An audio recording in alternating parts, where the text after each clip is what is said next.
Imagine walking through a jungle so thick that sunlight never reaches the ground. The air is heavy, hot, silent. Then you hear it. Not a bark, not a howl, something else entirely. A sound like a human scream mixed with a wolf's cry, a yodel from the darkness. You spin around, and there, watching you with ancient eyes, stands a dog that has existed since before the pyramids were built. This is the Basenji, and it cannot bark. The mystery begins. Here is the first strange thing you need to know. This dog is broken, or at least that is what scientists thought when they first examined its throat. Inside every dog is a voice box, a larynx. When air passes through, the vocal cords vibrate and produce sound. That is how dogs bark, but the Basenji's larynx is different. The part that should vibrate is too shallow, too flat.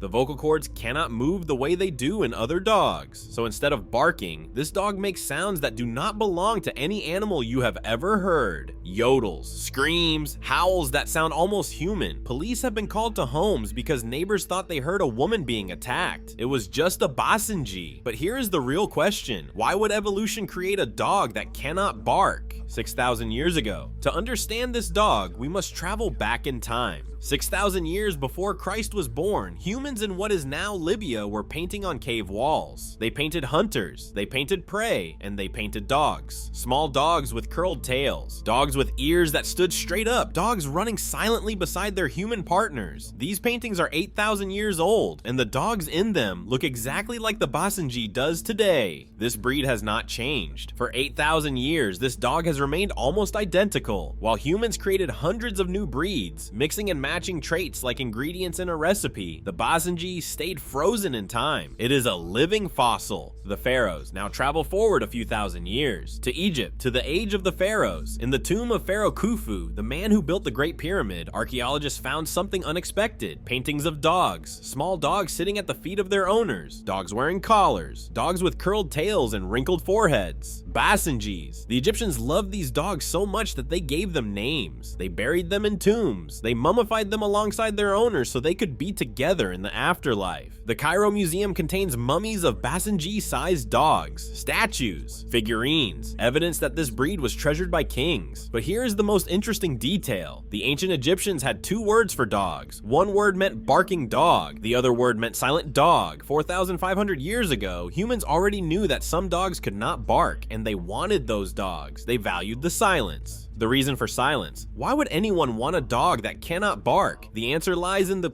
Congo rainforest. Picture the jungle, thick vegetation, dangerous predators hiding in every shadow, leopards, hyenas, snakes. Now imagine you are a hunter. Your survival depends on catching food, but the jungle is full of things that want to eat you. A barking dog would be a death sentence. Every bark would announce your location to predators. Every sound would scare away the animals you are trying to hunt. So the tribes of Central Africa did something remarkable. Over thousands of years, they bred dogs that did not bark. The silent dogs survived.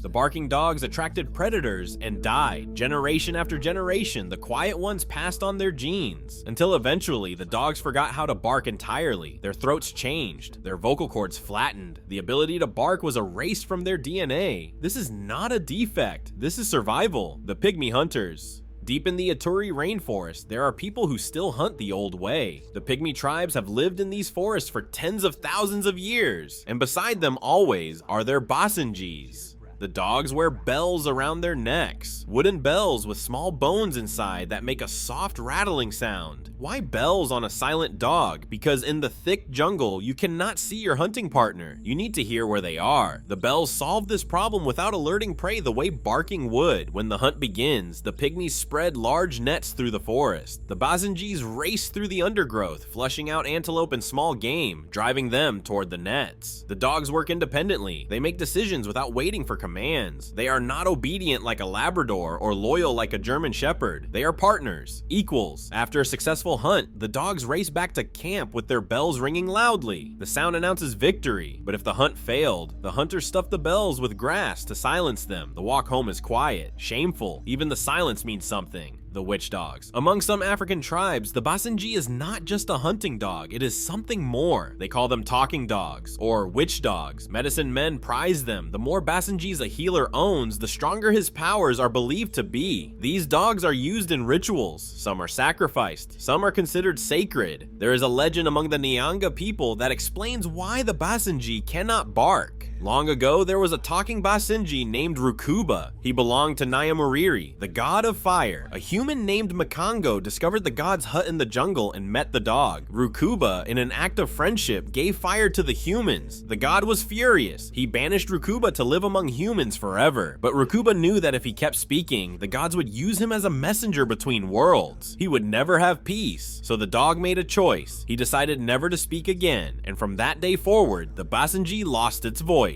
The creature between worlds.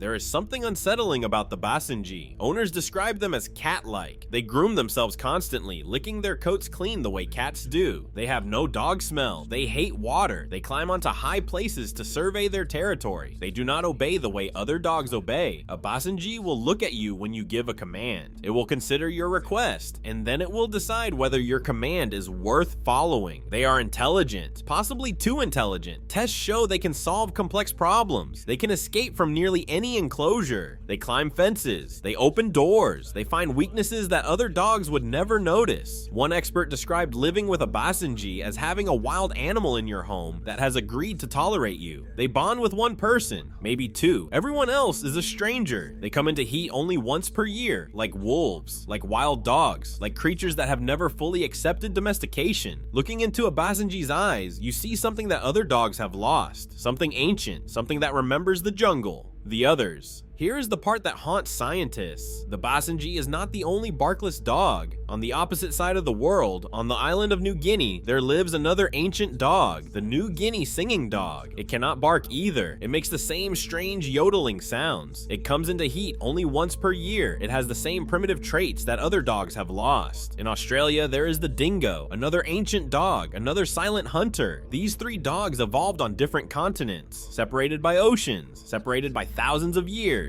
Yet they all develop the same traits. All of them sit at the base of the dog family tree. All of them carry DNA that links back to the original dogs that walked beside the first humans. What does this tell us? Maybe the first dogs did not bark. Maybe barking is something dogs learned later, something we bred into them, something unnatural. The Basenji, the dingo, and the singing dog may be windows into the past, living evidence of what dogs were before humans changed them, the almost extinction. For thousands of years, the Basenji existed only in Africa. Europeans did not know it existed until 1868, when a German explorer named Georg Schweinfurth traveled through Central Africa and wrote about the strange silent dogs he found there. In 1895, someone brought Basenjis to England for a dog show. They called them Congo Terriers. The dogs were a sensation. People had never seen anything like them, but within weeks, all of them were dead. Distemper, a disease that swept through the kennels. The Basenjis had no immunity. In 1923, another attempt was made. 6 Basenjis were brought from Sudan to England. They received vaccinations and quarantine. All 6 died from the vaccines themselves. Again and again, people tried to establish the breed in the Western world, and again, the dogs died. It was not until 1936 that a woman named Olivia Byrne finally succeeded. She brought Basenjis from the Congo and kept them alive long enough to breed. In 1937, she showed them at Crufts, the most famous dog show in the world. The crowds went wild. They had never seen a dog like this. From those few survivors, almost every Basenji in the Western world today descends. The DNA anchor. In 2021, scientists completed something remarkable. They mapped the entire genome of the Basenji. Every gene, every chromosome. What they found confirmed what historians had suspected for centuries. The Basenji is not just old, it is one of the oldest dog breeds on Earth. Its DNA predates modern dog breeds by thousands of years. It predates agriculture. It may predate civilization itself. Scientists now use the Basenji genome as a reference point, a baseline, an anchor in time. When they want to understand how dogs evolved, they compare other breeds to the Basenji, because the Basenji has barely changed. While other dogs were mixed and bred and transformed into Chihuahuas and Great Danes and Poodles, the Basenji remained what it always was: a hunter, a survivor, a silent companion from the beginning of human history. Closing. Today, the Basenji is rare. Most people have never heard of it. Those who have often think of it as just another unusual breed, but it is so much more than that. This dog is a time capsule, a messenger from the ancient world, a creature that walked beside humans before we built cities, before we invented writing, before we knew what civilization would become. Its silence is not a defect, its silence is a choice, made thousands of years ago, passed down through generations, written into its DNA. Every time a Basenji yodels instead of barking, it is speaking in a language older than history, and if you look into its eyes, you might see something looking back, something that remembers, something that has always been there, watching, waiting, silent.